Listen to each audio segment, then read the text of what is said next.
I'm still here. I'm not meant to be here. Hello. Who's that guy? That's the guy that's been... I'm the one who's meant to be off stage, which is where I'll go. I'll see.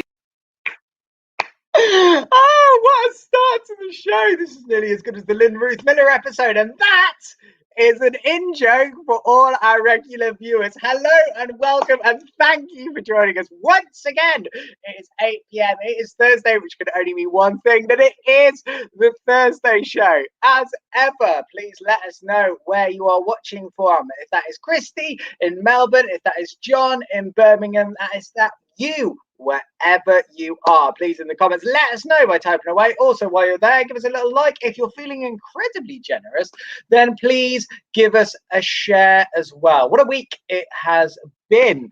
I think what's astounding is that it's 2021 and the papers that you'll be waking up to tomorrow, the headlines will be reading, Prince William says the royals are not a racist family. That's exactly what a racist would say. Has he ever met his grandfather, Prince Philip? I mean, the only way he could ever have made that any worse is if Prince William in that interview turned around and went, well, I'm not racist because some of my best friends enjoy hip hop. I mean, it is a terrible situation that we are in after the Oprah Winfrey scandal. And subsequently, Oprah, big fan of the show, give us a wave. Hello. She wanted to come on this show, but we said no because we have got two of the best guests for you. We have got Stephen Bailey, we have got Susan Murray, but we have also got a smorgasbord of comedy talent, and my troublesome twosome will be joining me this week and to explain a little bit more of what happened last week. I watched this video last week. This is my favorite bit of the entire hour. Just have a look. With Stan Lee. Do you want a bit of interesting trivia with Stan Lee for you and your viewers as well? It makes it a great as well. Yep. Fuck it, we're here. Yeah. Anyway, I mean, I would normally do this in question 4. After a good what felt like half an hour of Nick hopping talking about superheroes, Vladimir McTavish in might as well. So welcome to our virtual stage, wonderful Vladimir McTavish. Yes, good evening. It must be said, having talked for Christ knows how long about superheroes, that was the point. That was the point where I'd given up even feigning interest. Honestly, Val, I can genuinely say this isn't even a lie. I've changed my text tone now to your dulcet tones going, might as well, because I love that. I love that so much. Yeah, you never get that in a proper chat. You know, genuine chat. So, well, I talk about my book. Oh, fuck yeah, might as well. Yeah, you can exactly plug your book. Fuck, let's talk about it. I heard it's shit. Oh, great. Before we move on, a couple of thank yous. Thank you so much to Evil Dave watching in Phoenix, Arizona, all the way over in the US. Thank you very much to Jay Saunders, Jim Everett, who is a Welshman living in Northern Ireland, and of course, Christy over in Melbourne. Let us know where you are. Give us a like, give us a share. Vlad, how has your week been? Well, here we are.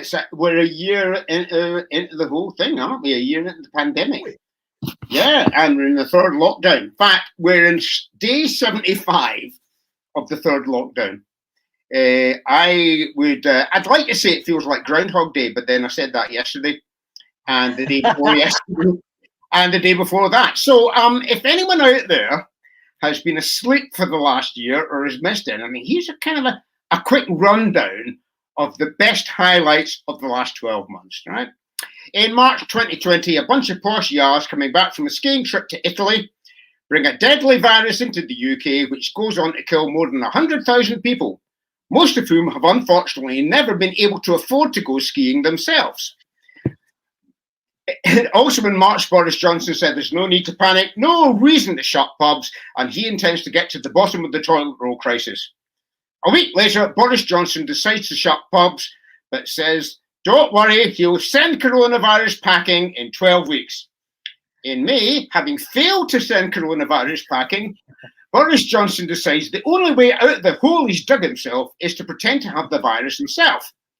Medical experts say it's impossible to tell whether the Prime Minister has COVID, as he's permanently sweaty, out of breath, and lacking any sense of humor. In June, as the death toll reaches 50,000, Boris Johnson decides it's time to reopen pubs in England, while there are still enough potential customers still alive. In July, Rishi Sunak hands out millions and millions of £10 meal vouchers, encouraging people to pack into busy restaurants, thereby giving a much-needed kickstart to the second wave of the pandemic. In September, Boris Johnson actually decides that pubs are really dangerous places unless you can get food, and demands that everyone must get a substantial meal. This leads to a debate in Cabinet about what a substantial meal actually is. Michael Gove said it could be a pasty.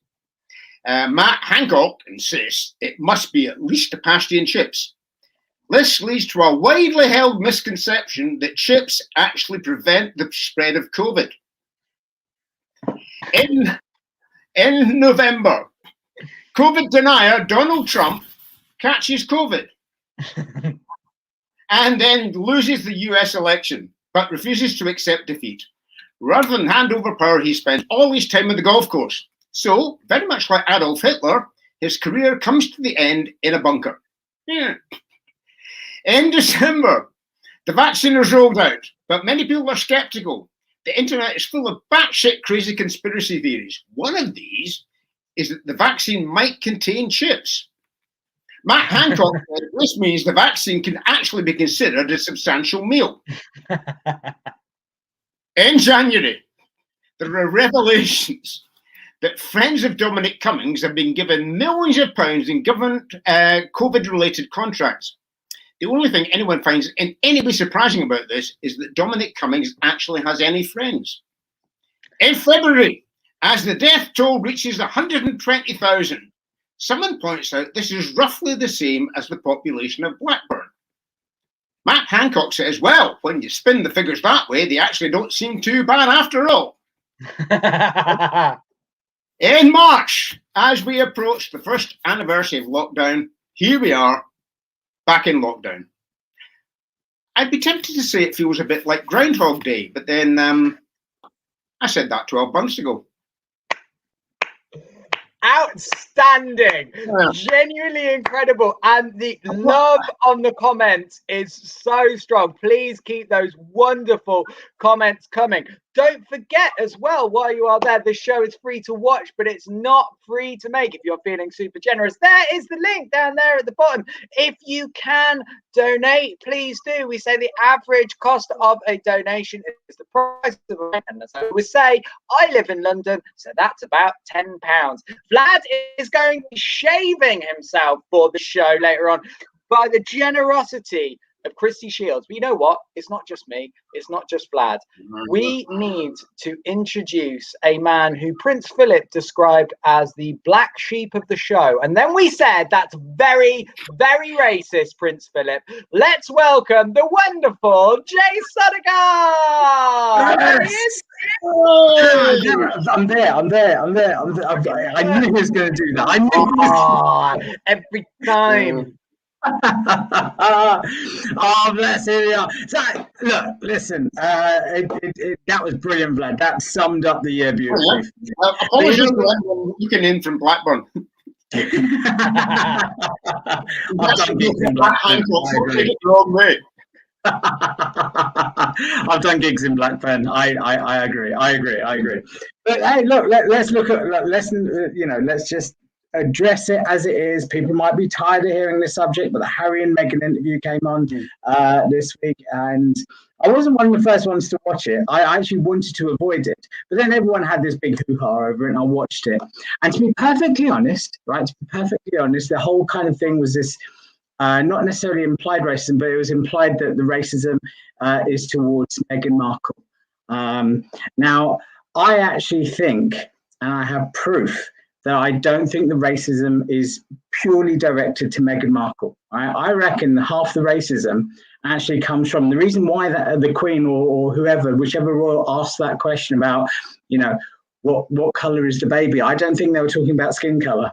I think they were talking about hair, because they were sitting there kind of going, oh no, we might have another ginger one. Oh no. And it's a problem that we all have to face with. I love my redhead friends. But the royal family, look what they did to Sarah Ferguson. They just cut her out and got rid of her straight away. And, it's a problem. It's a problem that they need to investigate. That's all I'm saying. Yeah. But all the jokes came out about Harry and Meghan interview. Why did they move to America? Because they didn't want Prince Andrew looking after the kids and all this kind of. I've been there. I've seen it all. Facebook is brilliant. It's literally every joke on the planet is on there. But the one thing that really got to me is that the whole excuse about why they moved. They said it was because of the racism. They left the British royal family because of racism, and they moved to America while Donald Trump was in power. That was not a very clever move. That's all I'm saying here. But I love Phoenix. I love Phoenix, Arizona. You're not racist over there. That's quite cool. Cool. But how you been? How you been, Dave? How you been? Well, the thing I found surprising about the interview was Meghan saying one member of the royal family was racist. Do you think? Only one. More than that. Prince Philip wasn't in hospital at the time, I'm guessing. Well, yeah, we're doing the whole haircutting thing today. We're doing the whole haircutting thing. And do you know what? I've done this a few times, but if I do this, I do start to look like that bloke from Prodigy. If I kind of curl this up a little bit more, I could say I grew up on the Prodigy, so I could do. You're looking a lot better than he looks now.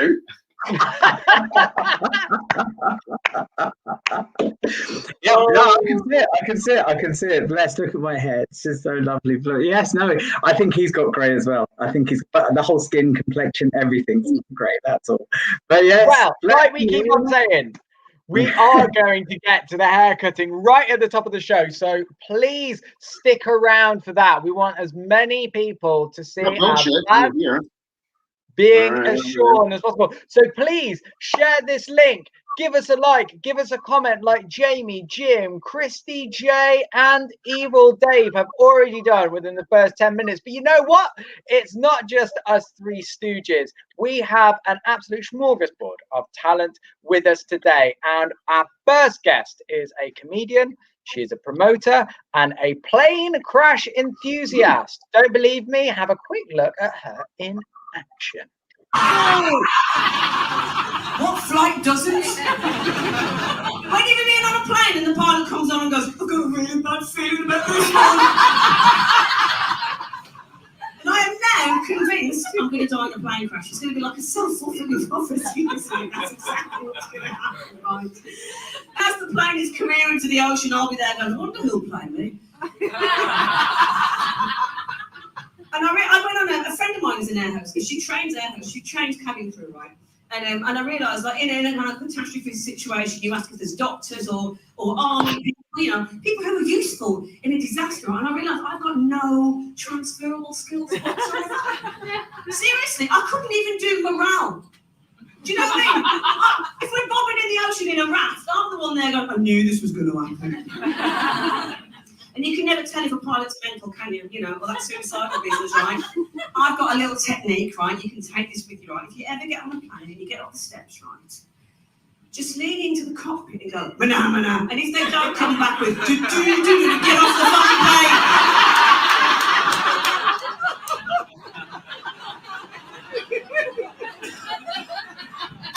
People are always asking, Susan, why are you so obsessed with plane crashes? I can only really explain it to you by the medium of a very short song. This song is called Putting It All Into Perspective. Here we go.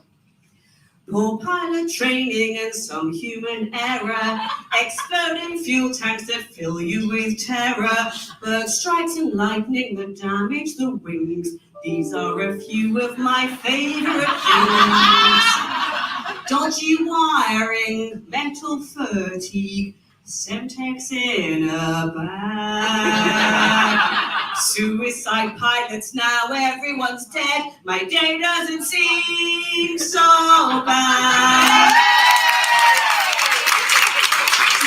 Plastic is a real pleasure to welcome to the show a really good friend of mine, the marvelous Susan Murray. Hello. Hey, Susan, how you doing? It's lovely to see all right. you. Hey, Nice to see you, actually.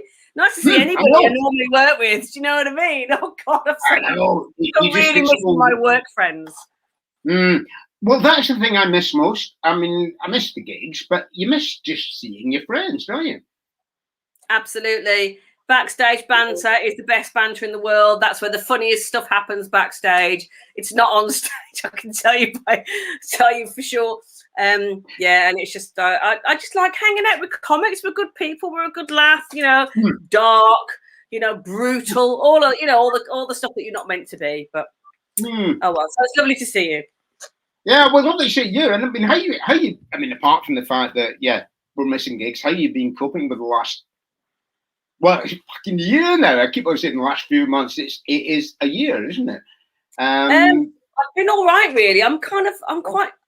I think. Do you know what? Comedians, we've been practicing for lockdown for years because we spend all day on our own, generally. So I'm completely happy in my own company, and as long as I've got Facebook, which is like the water cooler moment, isn't it? As long as I've got Facebook, it's absolutely fine because I can just chat with my mates, which is what I normally do. Do you know what I mean? Yeah. But you were saying you're off Facebook. I'm in jail for a month, and it was over my birthday, which was like excruciating. I had 500 Facebook birthday messages, and I couldn't even like or respond to any of them at all, which was absolutely excruciating. It was like proper punishment.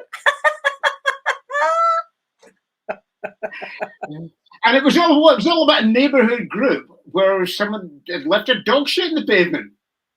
Yeah, so basically somebody keeps letting their dog crap outside where I live, and my upstairs neighbour circled the dog shit and wrote, "Pick up your dog shit," took a photograph of it, stuck on the local group.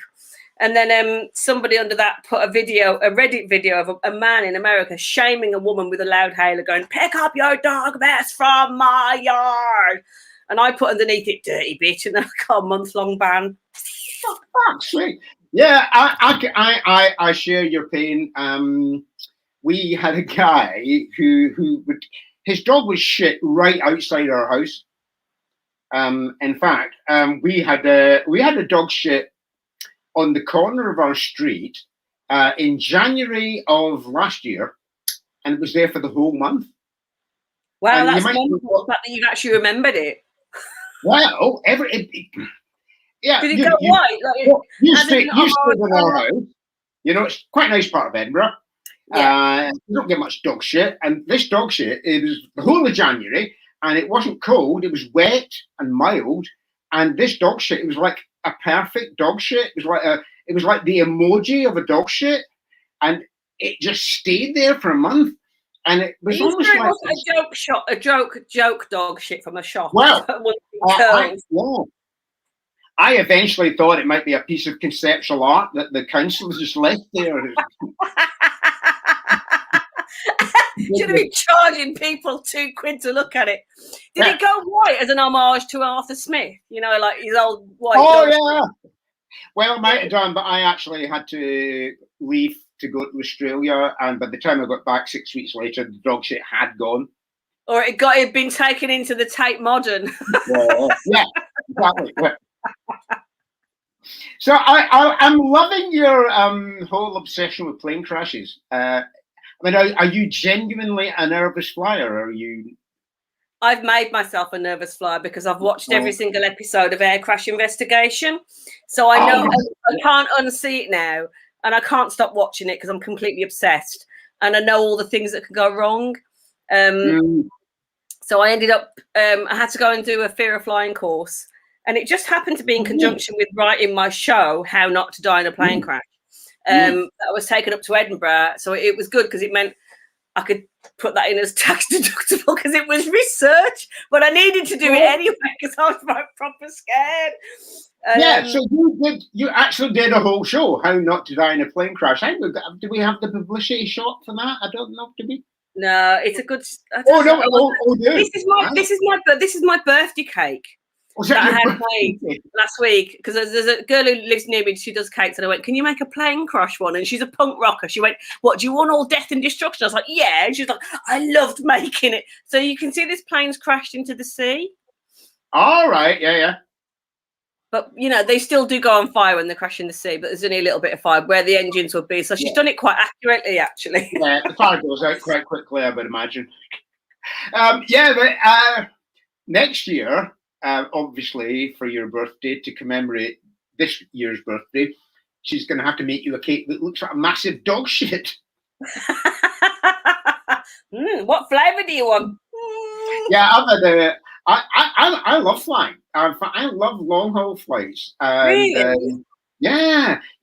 And it's one of the things I miss about lockdown is not getting on a plane. Although bizarrely, I was saying to somebody the other day that lockdown is very like a long haul flight because you're just endlessly watching shit on TV. Not knowing what kind of day it is. Yeah, but you don't have to queue as much for the toilet, do you? How you do? Yeah, I hate flying. That I mean, I'm fine. I'm not one of these people that freaks out for days and days before it. I only start getting nervous when I'm on the stairs up the plane. Oh right. The takeoff. And the one thing I did learn on the fear, because in this fear of flying course, it did work for a little while. But I was sitting next to this woman, and it turned out she was within like 3 sentences. She'd spoken up because it's like a big lecture. And they talk to you for a while, and then you go on a flight, right?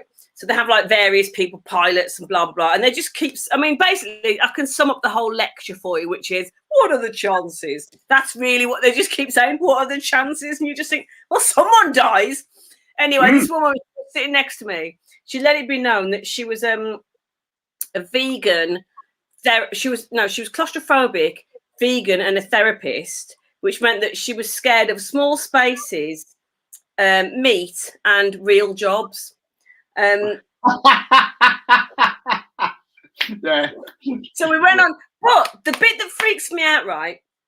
When the plane takes off, there's always a bit during the takeoff where it feels like it can't take off, and it decreases in power. You're like, this fucking can't get up, and and you can feel it going down, and it absolutely gives me a heart attack. And that, it turns out, is because they have to pull back the throttles to stop the noise because of the residents around the airport. And that's a noise thing, not a power thing. And I was like, and it was like this kind of dawning realization. Okay, that is actually part of the flight path. That's not just the plane going wrong. But landing and takeoff, if I can feel the plane moving, I'm absolutely having a heart attack. The slightest bit of like turbulence. I once went on a holiday with a friend of mine, and the turbulence was so bad, it was like we needed the seat belts on because we were like being bumped out of our seats. And me and her were holding hands, and we're both like, weeping with fear. The whole plane was completely silent. There was a storm underneath us, basically. And we decided we were going to do like a 10-day holiday. 5 days of that was going to be like, we were going to like do a spa holiday and like do a diet and a detox and loads of swimming and no booze.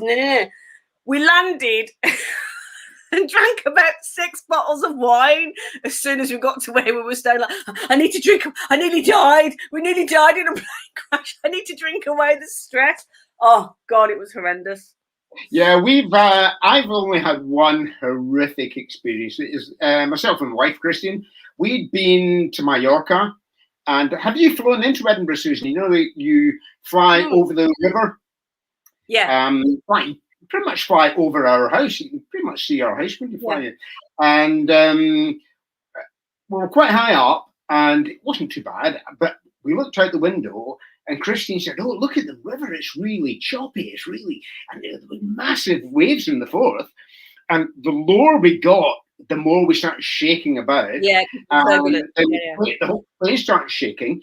And then we got to, I reckon, about 100 feet off the ground. And there's these trees on the perimeter of the runway of Edinburgh Airport. And they were like that. They were completely horizontal. we got about, I reckon, we could see the ground, and then suddenly the pilot aborted the landing. Did it go around? And it's fucking awful, because then you think, oh God, this guy's shitting himself. And we had seats near the front, and you know the way the cabin crews sit on those seats facing you? Yeah. The first time round, they had the game face on, oh, this is fine. And so the pilot said, look, we're going to come in from the western flight path, see if that's any better. Yeah. And they went all the way over the city, around the western flight, and that was even worse. So went back, did the complete circuit of the city, and came back in the flight path that he'd had to abort the first time. Oh. And we were like 2 feet away from the cabin crew, who this time themselves, you could just tell by their faces, they were fucking shitting themselves, and they did this every single day of their life. Well, when I did my show in Edinburgh, I had loads of like crew. I had like engineers and pilots and like cabin crew. And I was talking about turbulence, and they were like going, that's the best bit. So some of them love it. They're like, that's the best bit of flying. I did, I'd gone on my best mate, Mandy Muden, who's a brilliant performer. I'd gone on gigging on a cruise. So I went on a cruise with her, right? And I got off at Madeira, and the wind was really, really bad. It was one of those when you walk out onto, it's quite a small airport, you walk out into the tarmac, and my bag on its wheels started rolling down the tarmac because it was so windy, right? Just rolled away from me. And we got on the plane, and like, because I'm always terrified, I'm literally like with my head in my phone. I don't want to know anything about it. I literally just like, and we were buffeting around, and I was thinking, God, this is a really long, you know, we're tracking down to the apron, whatever, tracking, and I was thinking, God, this is a really big airport. And then I looked up and I realised the plane wasn't moving, and it was just the wind battering the plane. Slowly, the plane got quieter and quieter and quieter. And I just thought, I want to get off, because if we take off, this is suicide. It's just too, there's no way this is safe. And then the pilot announced they were waiting for the wind to calm down. It didn't calm down. And they're like, we're going back to the airport. And I was like, oh, thank God for that. And then we had to go down the stairs. I had to queue. They had to rebook flights, and they had to get us hotels, because this is like at night time, so it's through the night. And I queued for 8 hours in this queue. And then I ended up at this hotel, and I was so like, from being up all night and like the fear of the plane and all the wind and all the madness. So I got to this hotel at 9 o'clock in the morning, having been up all night, and I was literally at the reception, sounding like I'd just come from a cult, going, I'm one of the airport people. Well, thank God for lockdown. Thank God we can't get in planes anymore. Well, yes, that is one thing. Yes, it's like Mother Nature fighting back in several ways. There's too many people and there's too much pollution, and it worked, didn't it? It reduced the population, and it's reduced pollution. But yeah, we're a year into it. Who'd have thought a year ago face masks would be just something that we took for granted? Although I've seen your face mask, which is pretty impressive. You want to see my favourite face mask? Hang on a minute. Wait a minute. Oh, I thought you had it right in front of you. There you go. That is proper dealing with COVID.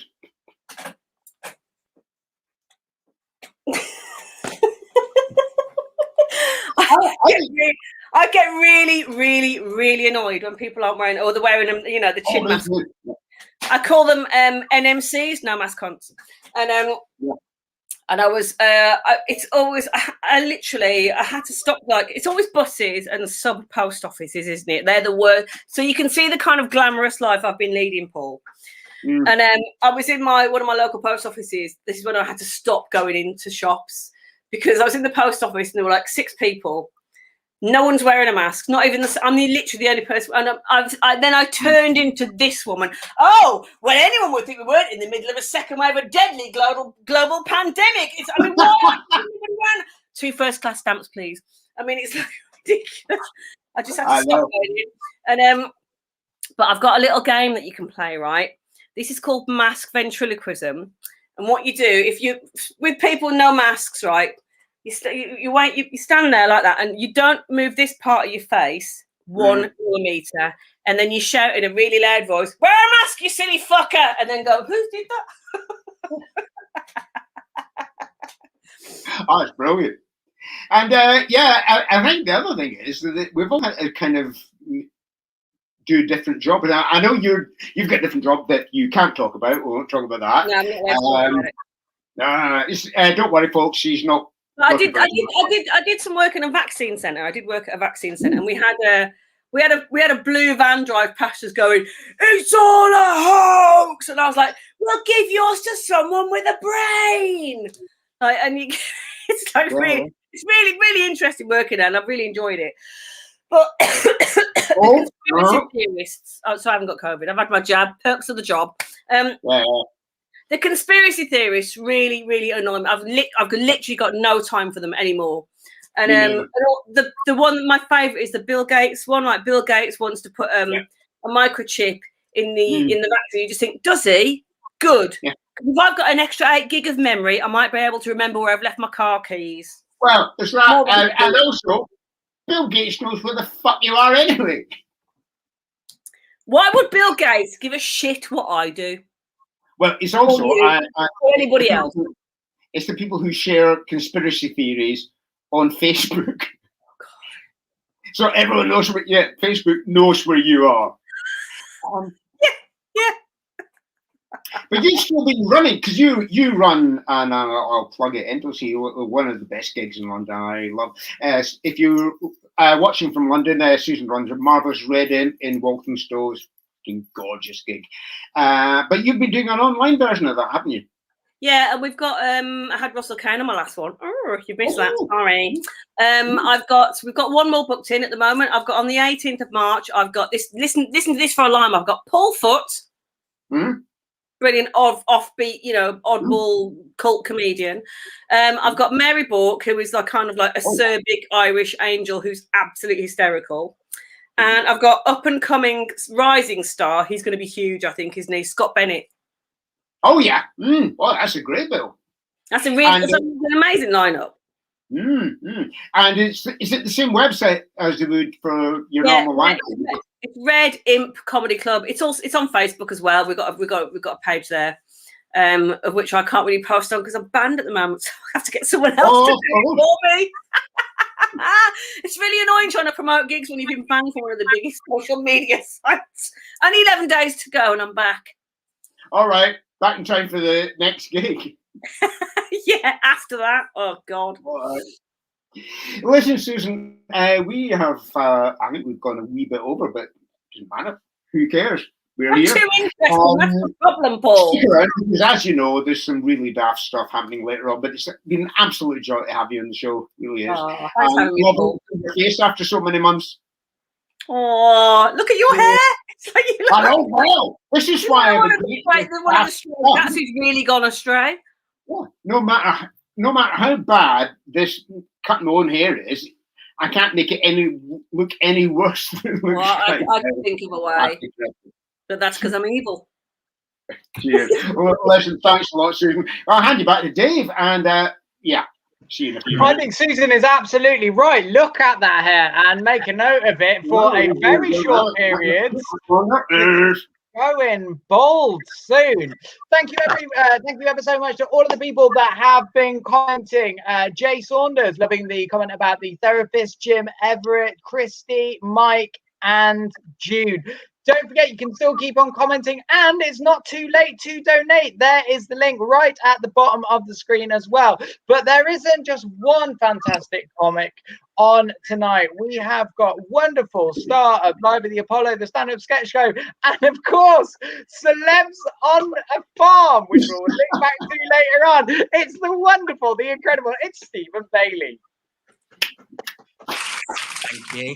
So anyway, my dad's mad at me at the minute. Honest to God, he's really pissed off. And because I've made a thriving career to do this for a living, and he doesn't understand why. Before I did this, I worked at Sainsbury's Denton for 6 years. Honestly, you're laughing, but it was the best job I ever had. I was the best checkout chick you'd ever seen in your life.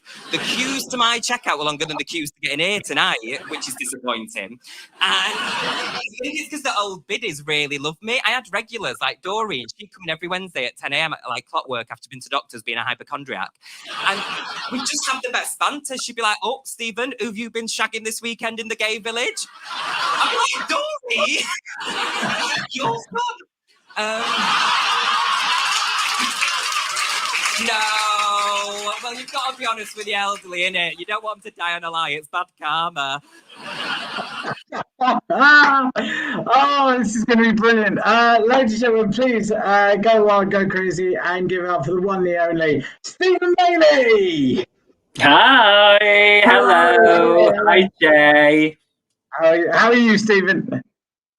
Oh, I'm fine. I'm sat in my attic with a ring light. What's to complain about? Yeah, you're living that high life. You're living that high life. This is it. I have a confession to make. I'd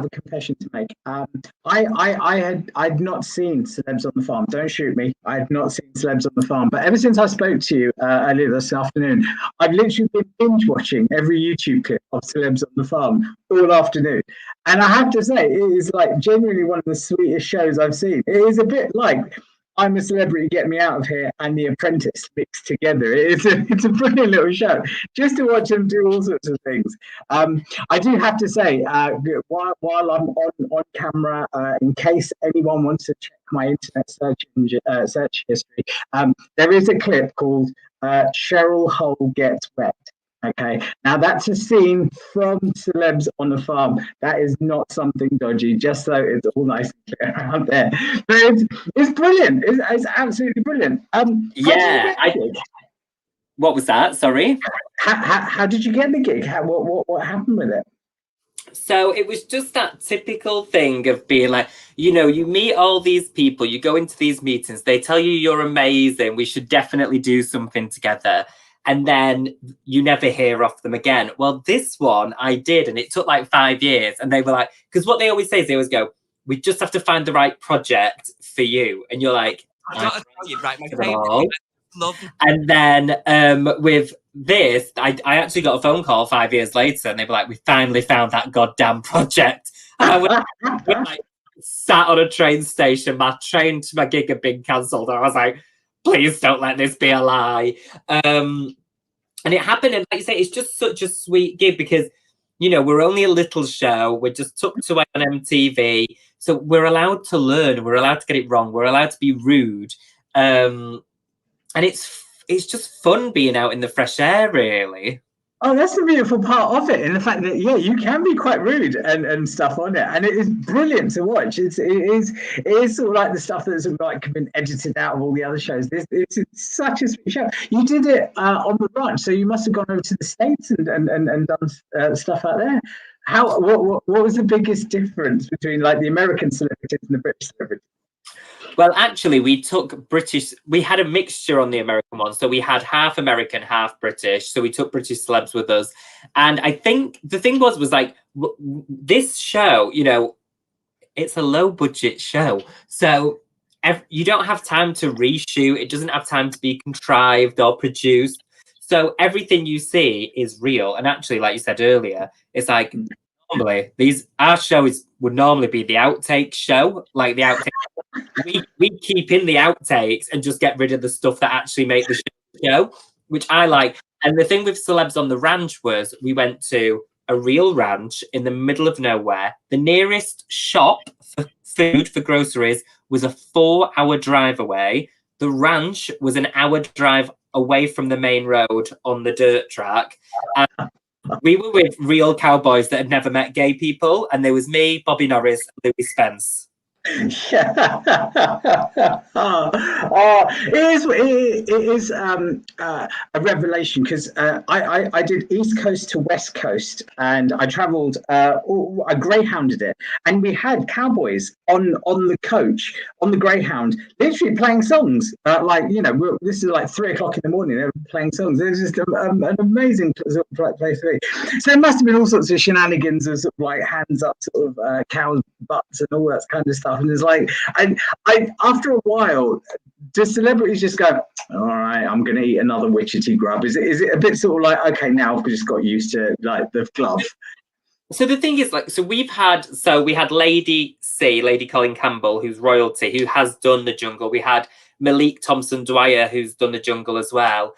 And, you know, they said they prefer our show because you're not encouraged to be like bitchy. You're not encouraged. Like, it's the one good thing about our show, I would say, is it's about the farm and it's about the animals, because animals are very, very important and should be treated as such. And the farm, you know, this is someone's business that you're coming onto. So you can't ruin it. Do you know, like, this has to be a running farm. And so it's just really nice. And obviously, if you're a real farmer, you get a real lunch break. So we have a lunch break together. At the end of the day, we have a campfire together. I mean, I'm in the lucky position because I host the show. I get to go back to a hotel. They have to stay in caravans. But, you know, we do get to have a drink after the show. So it is really nice. And it's really nice because just like everyone watching at home, I have a preconceived idea of people when they come in from what I read on the, you know, on Daily Mail Showbiz or whatever. And what's really nice, which I say all the time, is, you know, we're all put into that little box of who you are. Like, I'm the camp gay one, you know, but it's like on this show, you get to see everyone's depth. No, I can imagine. I can imagine you, like, you know, the celebs that you've got on there. I've met some of them, like, you know, outside of celeb world, and they're just genuine, real human people. And it's a brilliant kind of show just to watch them, to kind of be part of this and stuff.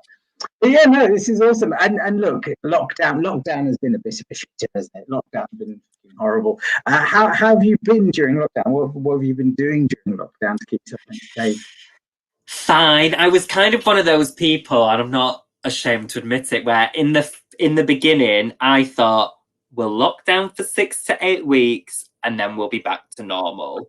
So I just really treated it as like a holiday. Like, the weather was glorious. I live in a flat, I don't have a garden, but like, just like me and my boyfriend were like, okay, how can we make this more enjoyable? So like, we put up the Christmas decorations. We wrapped up the Easter eggs. We just watched loads of food and ate loads of food, watched loads of film. Great time. And really got to know each other better. He got a lot of pum. And then when it lasted longer than 8 weeks, I was like, oh God, he's still breathing. I couldn't bear it after that amount of time. I've enjoyed it. I've been really lucky because, like you say, we did do Celebs on the Farm, so I was able to keep working. Comedy's obviously come online, which I think is brilliant. And I think as well as like going, because for me it's like, well, we can all do something online. Everyone wants to be the next TikTok star. But I've been really nice doing the Zoom gigs. Sorry, I had a burp. And then. But what I am so grateful for, and I can't wait to thank people in person when we can get back on stage, is an audience. Because I personally would not log on to Zoom to watch some comedians tell dick jokes from the spare room. Yeah, no, absolutely. I miss stand-up. I really do miss stand-up. You've been doing stand-up for a while. You've done Edinburgh. I'm sure we've met in Edinburgh. I'm certain that we've met in Edinburgh. We definitely have. A horse gig, yeah. No. I'm always fascinated by this. What got you into comedy? Well, funnily enough, Jay, not comedy. I really didn't want. I had no interest in it.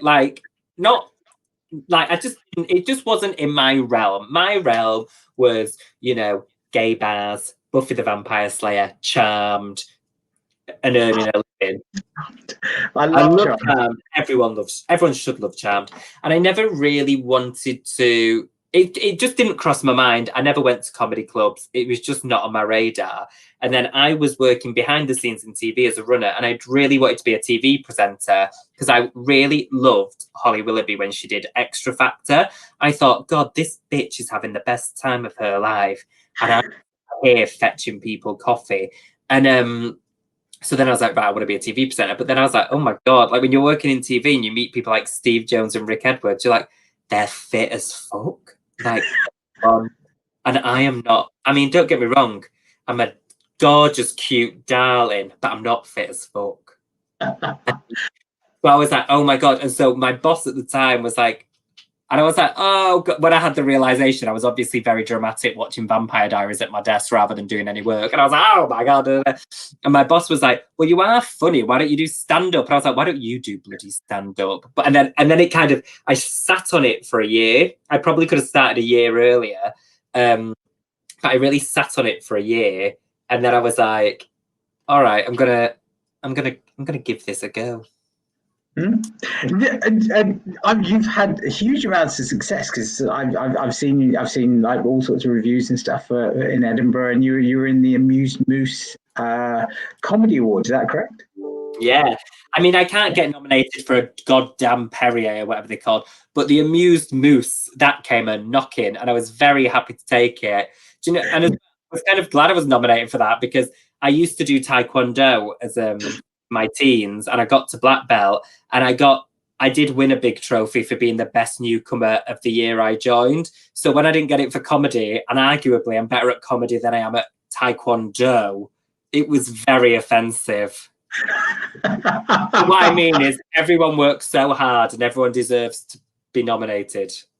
If I was ever on a judging panel, I would always vote for you. I would always vote for you. You are brilliant. You genuinely are fantastic. So do stick around, Stephen. We've got some more fun and games to do. So let's bring everybody else back on. There you go. Brilliant stuff. Well, what we thought would be absolutely brilliant by all strokes, we've been talking a little bit about celebs on a farm. So we thought, what a better way to do this was to see if you guys could guess which animal it is from the animal. I don't even know if we've got a graphic for this. So we're just gonna fuck it. We're gonna carry on. So Susan or Stephen, who would like to go first? Susan. Okay. What a gentleman there, throwing her under the bus. How wonderful. So, Susan, you are going to get the first animal noise. You need to tell us what animal is making this noise. That's a sheep, but I can do a better sheep noise than that. Great. I love the monster. Susan gets 2 points. 2 points. Well, you didn't know I had these hidden talents, did you? Well, you know what? That was a better sheep noise because the actual noise that was a goat. So it's I know, cutthroat, right? That's Cutthroat. harsh, man. That's really harsh. So next up, I think that's unbelievable. A goat is a sheep with horns. Yeah. Come on. A goat is an evil sheep because they've got like rectangular pupil eyes. They're like evil sheep, aren't they? I am cutting the line at speciesism. So we're now going to go over to Stephen's animal. Stephen, what animal is this? It's a goat.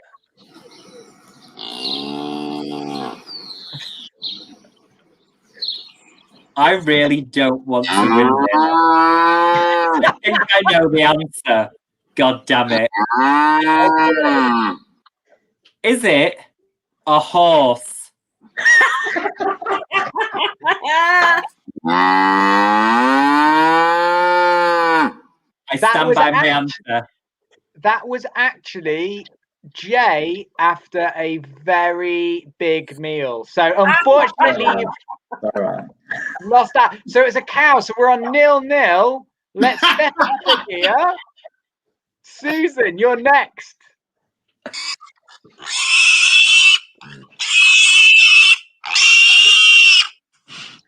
That's me on a Friday night without lube.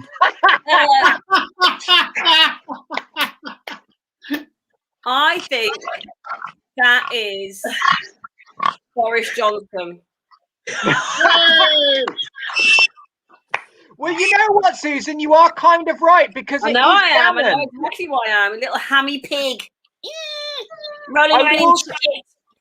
Well, not only is he gammon, I would have also given you a bonus point if you'd have said David Cameron. So it's 1-0 so far. Stephen, this is your second one.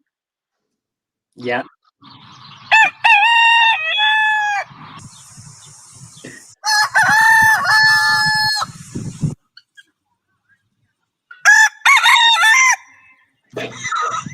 I don't know how long these clips go on. I feel like this is like Animals of Farthing Wood porn. I think that is the noise Jay makes at the point of climax. Well, it is a rooster, so we will give you that point. So this is 1-1. This is the Tell you what deciding. that noise was. That is the noise that's the noise that means you've got to go home when you've been at a rave. That's the go home clap, isn't it? Time to go home, guys. Go the fuck home. Yeah, all of those raves that I go to. So the final one, I'm going to ask both of you, what animal do you think this is? This is for the win, and yes, we are doing this.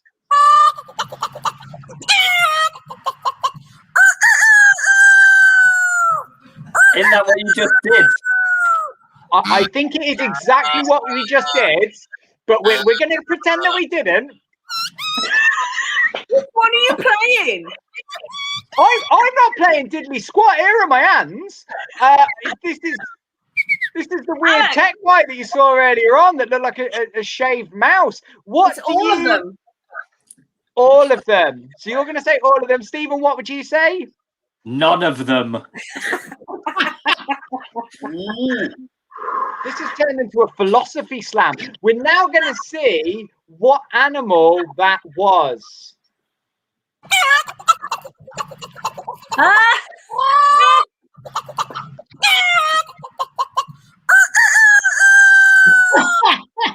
No. Look at why the pencils behind the ears. I don't get it. I know. That's antennae. He's had the COVID vaccine, Susan. So I am going to say, if he was my neighbour, I'd kill him. Can you imagine living next to him? Oh God, you'd hate him. So I am going to call that Susan won that, which brings us on to the shining jewel in our crown. What we are going to do now is it is time to shave our human chicken. That is Vlad. And Susan, you are going as the winner to direct Vlad. While Vlad gets naked, don't forget it's not too late. I'm just recreating the whole. I'm just recreating the whole experience of actually being at a barber shop. So take my jacket off, as you would. And have you been anywhere nice on your holidays? Yeah, no, I haven't. And then again this weekend. Yes, here we go. Right, while you're doing that, I can't believe this is happening just as we're about to be allowed back out. I know. I can't believe it's happening, Stephen. But if you look at the state of this hair, doesn't matter what a pig's breakfast I make of this, it's not going to look any worse than it looks now. And in fact, yeah, with animal noises, animals meals on the top of my head, it's going to be a fucking dog's dinner, right? Can I just interrupt quickly before we do that? Firstly, thank you so much to everyone that is the comments. I particularly like the comment that says, I think Vlad should donate his hair to Jay, which I think is brilliant.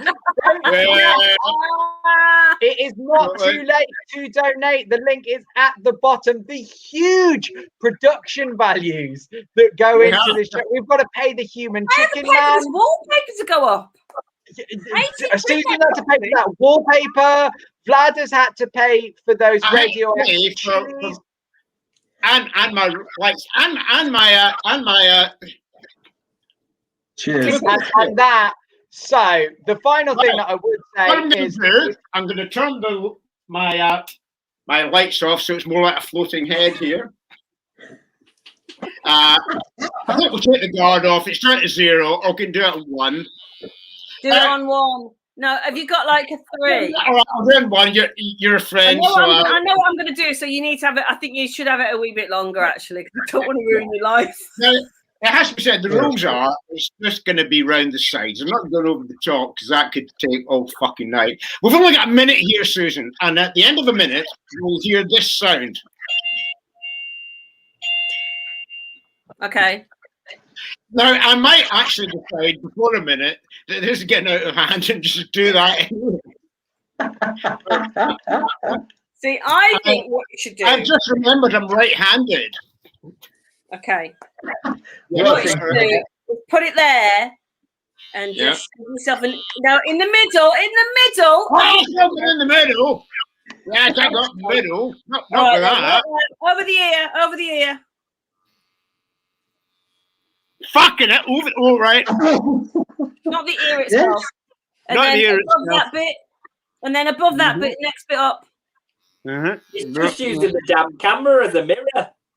The trouble with this is, you're so used to doing stuff like this in the mirror, and this is, of course, not a mirror image. See, I think you should just go down the middle and give yourself one of them. Ah, yeah, that's going to be in the middle, like that. In the middle. He doesn't know what the middle is. Oh, the middle of that. I'm actually not doing too bad a job. See, that's no good. We want a bad job, don't we? Yeah, you might want a bad job. Short I Vlad don't and want to come Simon. next week still look like a total cunt. Go there. Do it in the middle. Right in the middle. Right in the middle. Right. I'm not getting I've got to get. Well, fucking hell! Look at that. Straight down the middle. God, you've Yeah, got I so know, much but hair. you've kind of got to get through all this foliage before you get to the. Who would have thought 12 months Jesus ago we'd be Christ. doing this for entertainment? I know. But this side's not been done at all. You fat steak.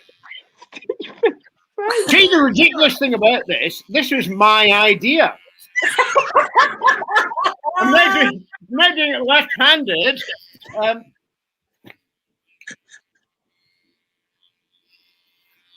Yeah, I think I'm Absolutely brilliant. Well, join us next week when Jay is going to be cutting his hair, but not the hair on his head. Thank you ever so much for watching us. Don't forget, it's not too late to donate. Now, final but the most important thing of the show. Let's give our acts an opportunity. Look at this. It's like a drunk uncle at a wedding. Susan, what would you like to plug, my friends? Red Imp Comedy Club online on the 18th of March. Yep. There we go. 18th of March. See you there, Red Imp Comedy Club. And finally, Stephen, what would you like to plug, my friends? Oh, I've done everything. So just catch up on Celebs on the Farm on the MTV app. There you go. Absolutely brilliant. Thank you very much to Jay. Huge props to Vlad. Can I plug my online barber shop? It's like Coming to America 3. That's the way it is. I think there's a gas I had leak. to point out, I've got some scars on my face from when a NutriBullet exploded in the kitchen the other day. So that's what they call them these days. My life is just permanently slapstick. Well, on the most middle-class sentence anyone has ever heard, we are going to leave that. Thank you so much for joining us. We'll see you next week. Thank you very much and goodbye. Yay!